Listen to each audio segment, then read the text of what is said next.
Good afternoon, everybody. Mark here at TapeTally.com for your Week 18 recap.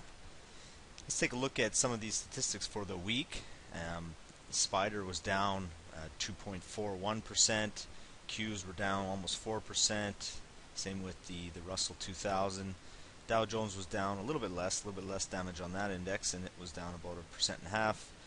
Gold was down just over 1%. Oil was down about 6%, and that's mainly due to Friday's action. We'll take a look at that right away here. Volatility, its ETF was up just about 6.5%, and Canadian markets were down almost 5%.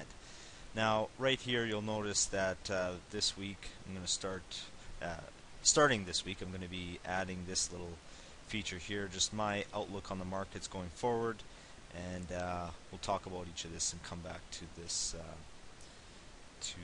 slide here. So let's jump right into it here. So from a weekly perspective, we're also going to do daily. I want to go through where I think we are in on the daily time frame, but let's take a step back here and expand the time frame here and go to the weekly. And here we can see not much has really been done. Yes, we had a down week, and I guess if you look at it from a tick-by-tick basis, it was a rough week. But on the longer-term time frame, I mean, we really haven't done too much damage. We're right in the middle of this range, and nothing really has changed. I know I've been saying the same thing for weeks and weeks, but that's what it is right now. That's what the market is. It's just range-bound and neutral. It's not much. There's periods. If we look at right here, if we look at right here, saw the same kind of deal. Same here. It's volatility, but some range-bound markets are more volatile than others. Like here was quite volatile. Here was quite volatile. Obviously, there's areas that the market just needs to breathe. I mean, that's just a natural progression of the markets. Let's go back to this. I mean, the markets had basically from this low up to this high, it was basically a over 30% move. So it's expected that we're going to see some correction. A 30% move in a matter of how many months is that? Let's say whatever it is, 6 months. Let's say 6 to 8 months. That's quite a bit. Usually we get that in 2 or 3 years, let's say. So having a correction here is not really a bad thing. It'll be shaking out the weak hands, and we'll be able to get some better buying points on some of our stocks. Now, at the same time, if you're quite negative on the stocks, we can start to implement some of the short strategies. So let's take a look at the Qs. Same kind of thing. The Qs had a worse week relatively than the other indexes, and that's mainly due to Apple. If we take a look at the Apple weekly chart, I mean, this, like we talked about before, this was extended from its trend line here, and we're seeing some movement. I really don't think that the bull market in Apple is over, but reverting to the mean would just be a natural progression. If we're drawing a line here, let's draw a rough line. I mean, coming back down to the 450 level, 450, 500 level, that's really nothing, too abnormal.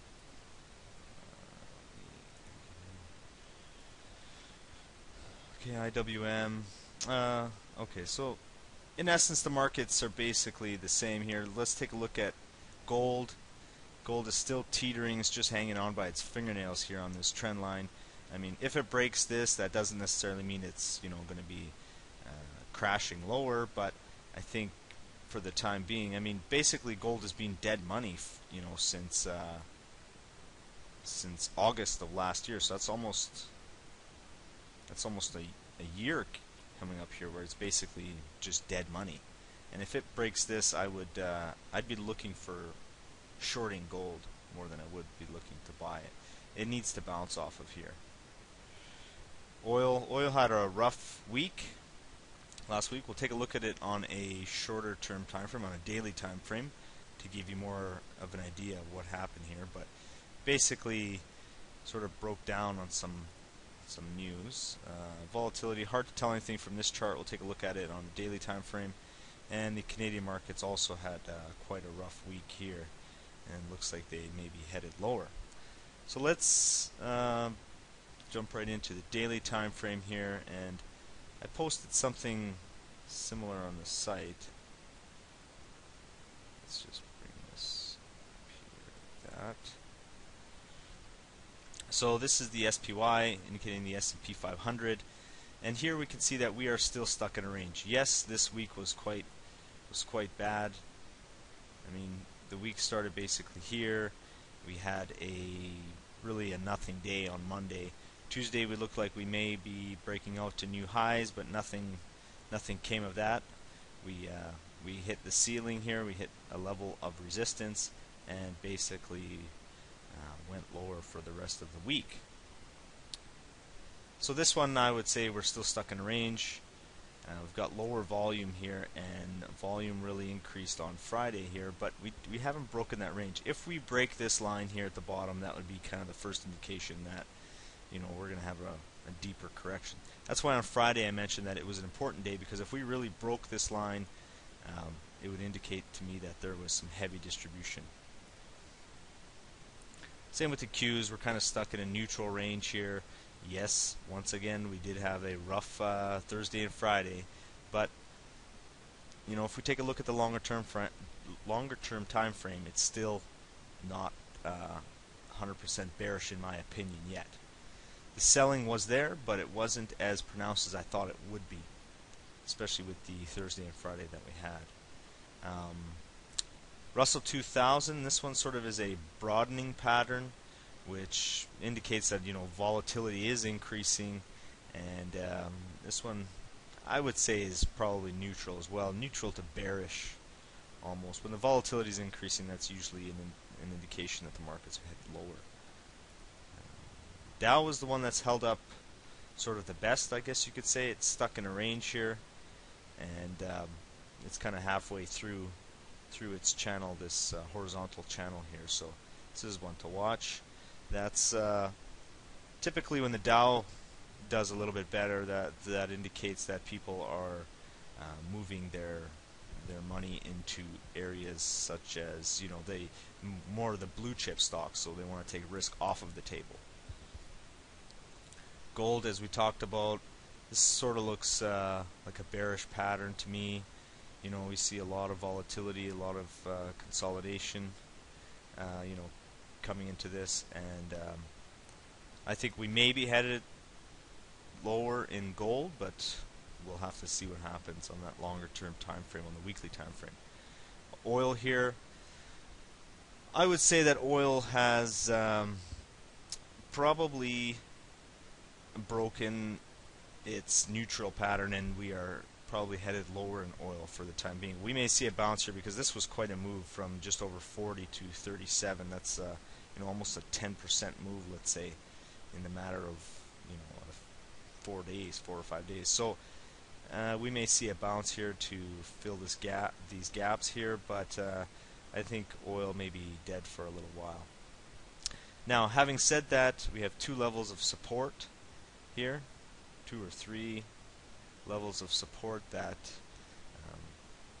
may help oil move higher, but we'll have to see what happens. Volatility here, we have seen I guess we could call it a break of this downward trend line from a rising bottom, but I'm not 100% convinced that volatility will be increasing anytime soon. So typically, right when the volatility starts increasing, the markets go lower. So we'll have to see. We're kind of right on the precipice of hopefully, you know, a trending market either way. It doesn't really matter to me up or down, but being stuck in this, let's go back to this, being stuck in this range here is kind of tough, because anytime you see, you know, a breakout or moves in stocks and then they stall and then they fail, and then you know, it happens 2 or 3 times, it frustrates people. And that's why I have, you know, since the middle of March basically, when I saw this first one fail, I started to reduce risk, and I noticed that these breakouts are failing, so I don't hold on to stocks. I'm basically in like 99.5% cash for a while. I have taken some VIX positions that have done okay, but I really haven't taken an aggressive stance either way, either up or down. And if we get a break here and we see some heavy distribution, I'll probably be shorting some stocks. Okay, let's go to the last one here. This is the Canadian market here, and I would say that this is probably bearish. I mean, we see it in a downward channel, and it's underperforming quite significantly here. So let's go back to this original slide here, and so basically the overall markets, I'm keeping a neutral rating here for the first four here. Gold neutral, oil bearish, volatility neutral until we see some confirmation either way, and the Canadian market's bearish because of that trending channel downwards. So that's it for this week. One thing I wanted to bring up is I do have a neutral rating and bearish on some of the indexes, so oil and Canada. But one thing I wanted to point out is that we have to keep our minds open here. Now, with all of the bad news coming out about jobs on Friday and Spain and everything, the market has held up quite well actually. If you look at it, it's consolidating. It's not really doing that poorly. If we look back last year, let's take a look at last year, which was basically a year that was run by the Greek crisis. So we had the first 2 months here, we're up, and then a lot of the Greek issues started to come out here. And if you look at the rest of the year, we are basically stuck in this range. Yeah, see, I can draw this, but this was stuck in a range for a number of months. You've got March, April, May, June, July. This is basically sideways for months. And then of course we have the downswing here. Let's just take it up to the beginning of 2012. And then we have sort of another range. After we get the big break, then we have this range. And this is a very volatile range. So the reason I'm pointing this out is because the news was bad last year and we got a lot of volatility, and basically the markets ended flat. We look at this year, we're basically up what? Let's take a look. We're up 9% on the SPY. Excuse me. And we have a lot of negative news coming out of Spain and Europe, and the jobs number was not good, and yet we're still able to hold these levels. We really haven't broken anything. It's still quite neutral. So that's one thing to keep in mind, that the market seems, although we have seen some downward movement, there isn't excessive selling.